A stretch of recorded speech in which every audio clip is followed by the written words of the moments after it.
Hi, this is Scott Garibay, and today I want to talk about Dungeons and Dragons. I want to talk about Robert Downey Jr. I want to talk about Hall H. I want to talk about the new Doctor Doom, who's replacing Kang in the Marvel Cinematic Universe. So let's jump into this. So where do we land with all this?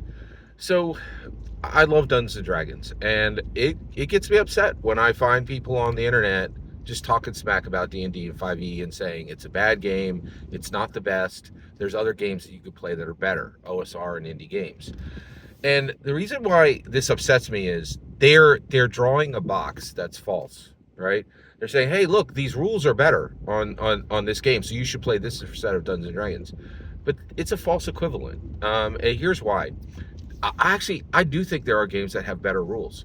The problem is when you sit down at that tabletop role-playing table, right? When you sit down at that table, you have to think, as a dungeon master, you have to think about the experience of your dragon masters, those Dungeons and Dragons players, or those OSR players, or those indie players.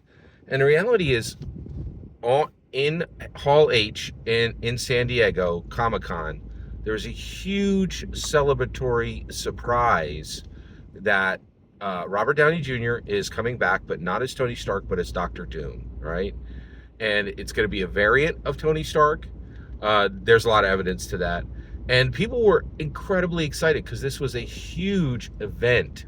This is a massive event, right? And there was celebration and surprise and speculation and a whole lot of excitement around this, right? And this happens on Dungeons and Dragons every single week, at minimum every month, right? You get a new D&D canon hardback every 3 months on the button, maybe sometimes a little more frequently. You get products you would never expect. You get movies, you get shows.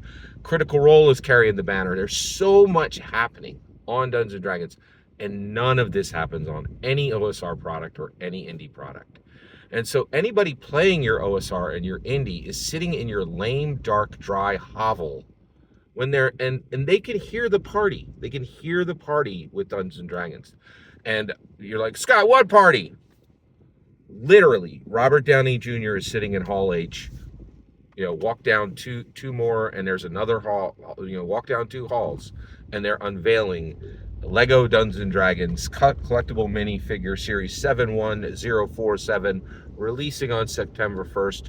You have less than 2 months to wait. You have $5 in your pocket, and you can join the party, right? And so literally, and I'm telling you, there are no OSR indie games that are filling halls at at Comic-Con, right? There's no party there. It's a dark, lame, dry hovel, and they want to pretend it's not, but it is.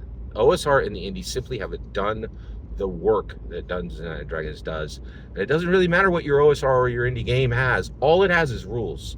It doesn't have fame. It only has lame, in my humble opinion. Every single word you just heard is my humble opinion. The important part is when I get to hear your humble opinion, when you get in the comments and send your traffic. Please consider subscribing, and have a fetch millennium.